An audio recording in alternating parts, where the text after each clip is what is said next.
नमस्कार दोस्तों। क्या हुआ? अभी भी निराश हो? अभी भी कोस रहे हो कि सर वैकेंसी इतनी कम क्यों रही?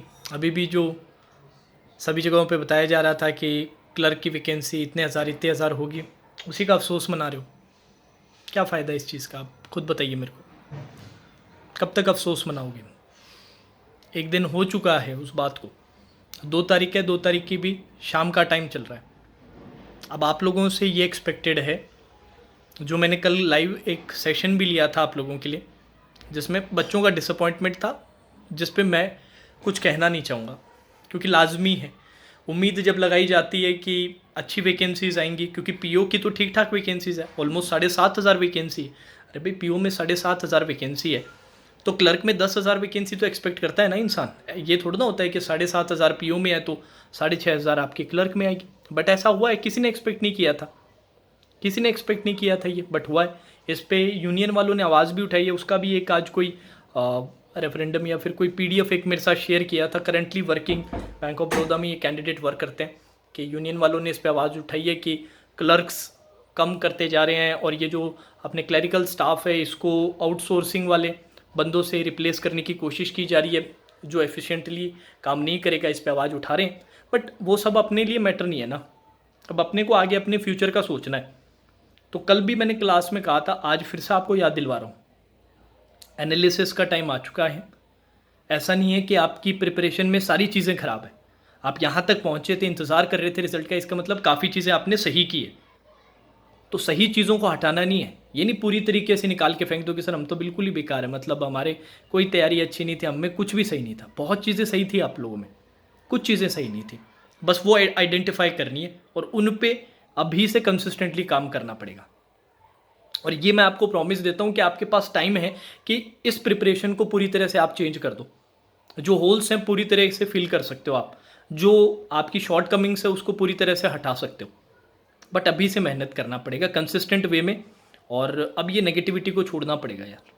बड़ा रिजल्ट था, एक्सपेक्टेशंस बड़ी थी, डिसअपॉइंटमेंट भी हुआ, बिल्कुल हुआ, बट अब बाउंस बैक भी करना पड़ेगा। अपने ज़्यादा दिन तक अपने इसी स्टेट में नहीं रह सकते। मुश्किल है, मुझे पता है कि सर पेरेंट्स से वही बातें अब फिर से सुनने को मिल रही है, वही रिलेटिव से, वही किसी के पास जाएं नहीं जाएं, वही दिमाग में वही चल रहा है। बिल्कुल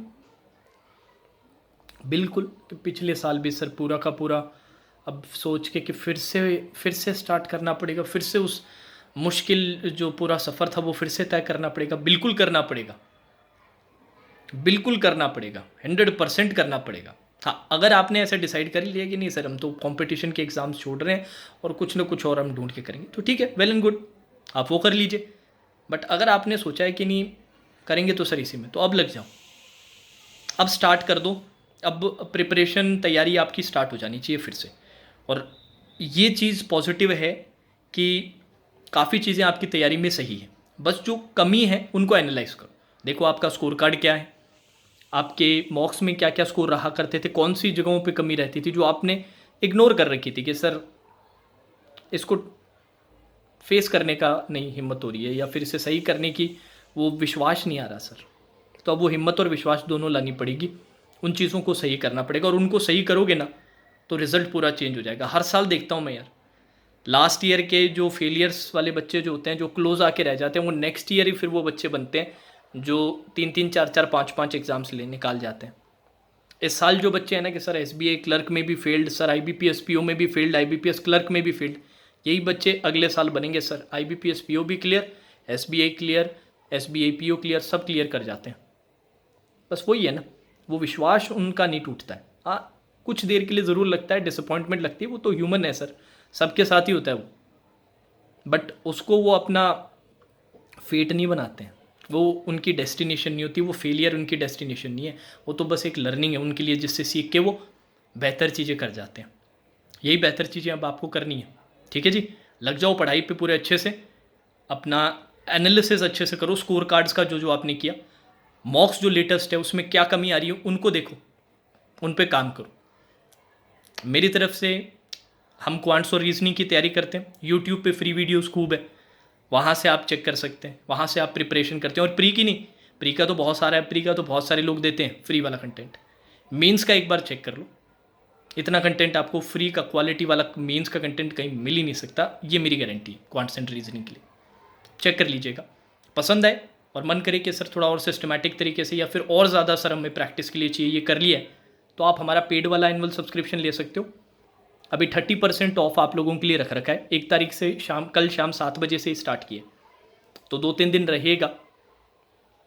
बट अगर खरीदने का सोच रहे हो तो 2-3 दिन का इंतजार मत करो, आज परचेस कर लो। 30% ऑफ रहेगा पूरे एनुअल सब्सक्रिप्शन पे। बाकी आप स्पेसिफिक कोई कॉम्बो कोई कोर्स चाहते हो तो एक बार साइट और ऐप को विजिट कर लेना, लिंक मैं नीचे डिस्क्रिप्शन में डाल रहा हूँ। ज़्यादा बड़े हमारा प्लेटफॉर्म नहीं है, बहुत बड़े बड़े जाइंट्स हैं यार इस इंडस्ट्री में, आपको बहुत सारी चीज़ें करवा सकते हैं। हम क्वांट से रीजनिंग करवाते हैं, हम मिड लेवल का प्लेटफॉर्म है, मिड लेवल का ही आप मान सकते हैं चैनल है। बट जो हमारा सिलेक्शन का जो रेशियो होता है ना, वो हमेशा बहुत बढ़िया होता है। 2020 से हमने स्टार्ट किया था, 2020, 21, 22 और इस बार 23 में भी ऑलरेडी जिन बच्चों के मेरे पास मैसेजेस आए, ऑलरेडी 50+ POs हमने जो हमसे पढ़े हैं, प्रॉपर हमसे पढ़े हैं, पेड में भी और यूट्यूब वाली मेंस वाली प्लेलिस्ट से, प्री वाले से नहीं, मेंस वाले से पढ़ के उन्होंने ये स्कोर किया है। तो नेक्स्ट आप भी हो सकते हैं, बस आपको वो कंसिस्टेंसी लानी पड़ेगी।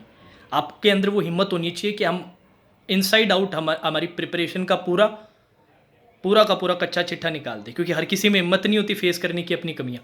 उसे पता होता है दिमाग में कि ये तो कम है यार, ये कमी है मेरे अंदर, या फिर इवन मॉक्स देने में भी बच्चों को डर लगता है कि यार मॉक दे दिया तो सच्चाई सामने आ जाएगी मेरी, मुझे खुद को तो पता ही है। पर जब तक वो फेस नहीं करोगे ना, तब तक पता ही नहीं चलेगा कि असली में कहाँ प्रॉब्लम है। और एक बार फेस कर लोगे तो वो डर खत्म हो जाएगा, फिर वहाँ से आपकी ग्रोथ की जर्नी स्टार्ट होगी। तो ये सब चीज़ें करनी पड़ेगी। तो रिमाइंडर फिर से, अगर क्वांट्स रीजनिंग के लिए अच्छे से पढ़ना चाहते हो मेंस का, क्योंकि मेंस का क्वांट रीजनिंग के लिए पढ़ना है तो वो 1-2 महीने में सिर्फ पढ़ के नहीं होता है। आप में से ज़्यादातर बच्चे क्या करते हैं, मुझे पता है मेंस की प्रिपरेशन, सर मॉक करते रहते हैं, मॉक लगा के आप मॉक ही ख़त्म कर देते हो। मॉक का जो मेन पर्पस होता है वो प्रैक्टिस तोड़ना होता है। मॉक का मेन पर्पस होता है कि पेपर कैसे अटेम्प्ट करें वो सीखें, उसके लिए होना चाहिए मॉक। हाँ, प्रैक्टिस के लिए भी साथ साथ थोड़ा थोड़ा कर सकते हो, पर पूरा ही आप एग्जॉस्ट कर देते हो, फिर ढूंढते रहते हो कहाँ अच्छा मिले। उसी के लिए ये हमारा प्लेटफॉर्म, उसी के लिए आप लोगों के लिए पूरे throughout the year mains का आपको कंटेंट मिलता है, और नया नया updated exact exam level, exam pattern based content देते हैं। विश्वास नहीं है तो एक बार M3 वाली प्लेलिस्ट चेक कर लेना, 21, 22, 23 कोई भी उठा लेना, 30% ऑफ है यूजिंग द कोड FY23। अगर ख़रीदना है तो अभी जाके ख़रीद लेना, ठीक है। एक बार सोचना, नहीं देखा है तो जाके देख लेना, पसंद आए तो फिर इंतज़ार मत करना, क्योंकि टाइम ही सबसे बड़ी करेंसी है आप लोगों के लिए। एक एक दिन, एक एक हफ्ता बहुत ज़रूरी है आपसे, और ख़ुद पे विश्वास करोगे ना तो सब बदल दोगे। ये जितने भी फेलियर्स है वो सब सक्सेस में कन्वर्ट हो जाएंगे। बट वही है ना, आपको हिम्मत करनी पड़ेगी, ठीक है। लिंक नीचे डिस्क्रिप्शन में दिया है, चेकआउट कर लीजिएगा ऐप और साइट का। Now that's all for today's session and best of luck for your future. Take care.